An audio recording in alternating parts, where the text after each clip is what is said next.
Hai, halo anak-anak, apa kabar? Yuk kita belajar lagi ya, kali ini tentang peduli terhadap kelestarian sumber daya alam dari tema 3, subtema 3, penguatan pelajaran IPA kelas 4 SD MI. Semangat ya! Tujuan pembelajaran hari ini adalah siswa dapat memahami ciri hewan dan tumbuhan yang terawat. Nah, kita mulai. Nah, perhatikanlah hewan dan tumbuhan di peternakan ini. Bagaimana kondisinya? Apakah dalam kondisi terawat? Coba kalian lihat sapi, dombanya. Ya, kondisi sapi dan domba gemuk dan sehat. Tumbuhan pun terlihat dalam kondisi terawat. Nah, sebagai manusia yang baik, seharusnya kita melestarikan segala sesuatu yang ada di bumi. Salah satu caranya adalah peduli terhadap lingkungan sekitar. Contoh peduli terhadap lingkungan sekitar adalah yang pertama, merawat tumbuhan dan hewan yang ada di sekitar kita. Nah, bagaimana ya caranya? Nah, ini dia caranya. Tumbuhan yang dirawat akan menghasilkan manfaat untuk manusia. Contohnya, sapi yang terawat akan menghasilkan susu.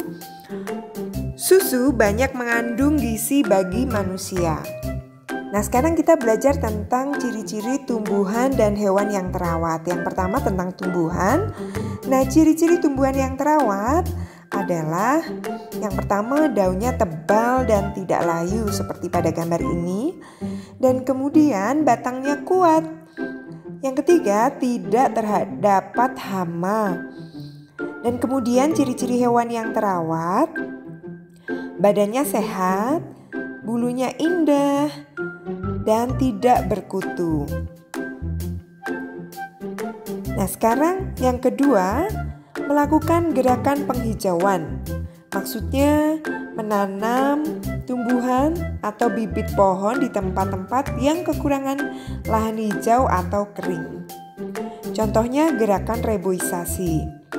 Gerakan reboisasi adalah gerakan penghijauan di lahan kosong atau lahan-lahan tandus dan kering. Nah, manfaat gerakan penghijauan yaitu sebagai paru-paru kota. Dan kemudian akar dari pohon itu sendiri akan menahan tanah agar tidak longsor. Kemudian manfaat lainnya yaitu lingkungan menjadi bersih dan sehat. Dan kemudian menjadi tempat hidup hewan. Yang ketiga yang harus kita lakukan adalah tidak membuang sampah sembarangan. Kalian tahu tidak bahwa akibat dari membuang sampah sembarangan adalah banjir, pencemaran lingkungan, dan lain-lain.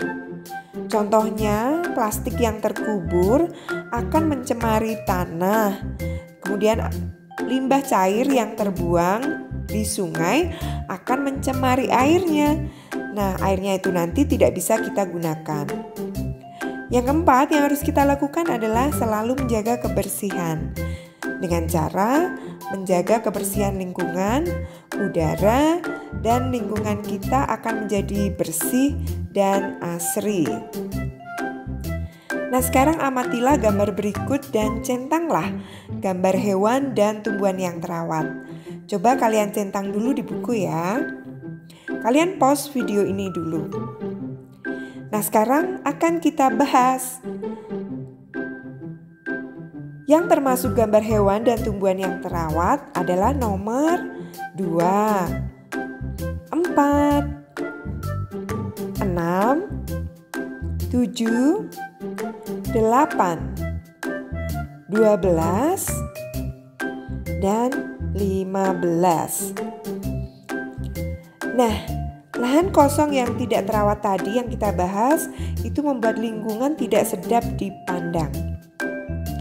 Tanah yang sudah lama tidak ditanami akan menjadi tidak subur alias tandus. Nah, dengan menanam pada lahan kosong akan menyegarkan tanah itu kembali. Pemanfaatan lahan kosong merupakan cara penghijauan sebagai bentuk perilaku peduli terhadap lingkungan. Salah satu cara penghijauan lahan adalah dengan menanam tanaman apotik hidup. Nah, apa sih tanaman apotik hidup? Tanaman apotik hidup merupakan tanaman obat-obatan yang ditanam pada suatu lahan. Berikut contohnya. Nah, di sini kalian bisa membaca. Contohnya adalah kencur, kunyit, dan jahe yang pada materi sebelumnya telah kita bahas dengan begitu banyak manfaat yang dapat kita ambil dengan mengolah kencur, kunyit, dan jahe sebagai beberapa contoh tanaman obat-obatan atau tanaman apotik hidup. Sebenarnya masih banyak lagi yang ada, tetapi ini dia contohnya. Tidak hanya dengan apotik hidup saja, mengisi lahan kosong bisa dengan menanam sayur dan buah. Berikut adalah cara menanam hewan dan tumbuhan yang dapat kalian lakukan.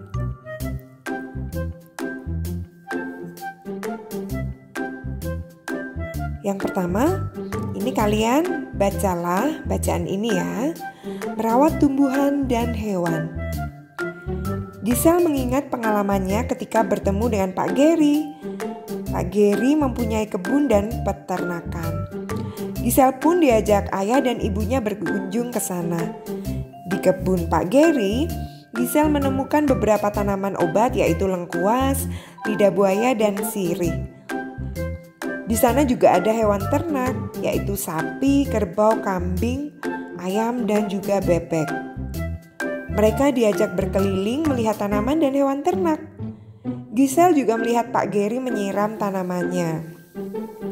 Menurutnya, hal tersebut sangat penting karena dapat membantu menyuburkan tanaman. Pak Geri juga mengajak Gisel melihat sapi-sapi yang sedang dimandikan. Gisel gembira sekali dengan pengalamannya berkunjung ke kebun dan peternakan milik Pak Geri. Ia ingin segera berbagi cerita tersebut kepada teman-temannya di sekolah.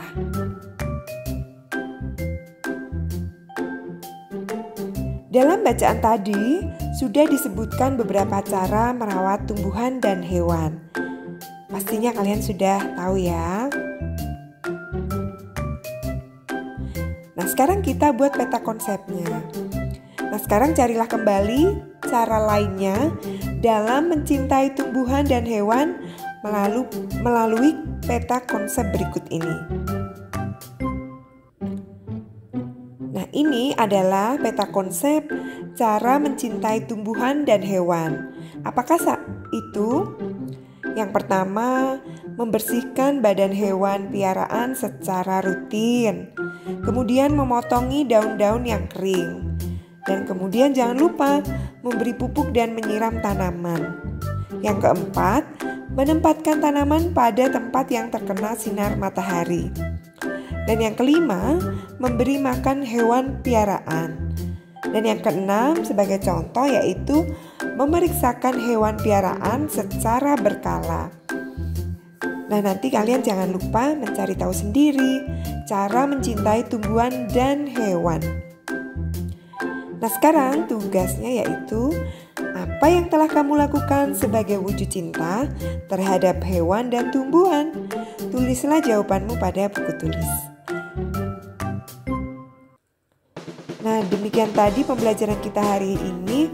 Semoga anak-anak benar-benar memahaminya dan melakukannya dalam kehidupan sehari-hari. Terima kasih ya. Sampai jumpa lagi. Dah.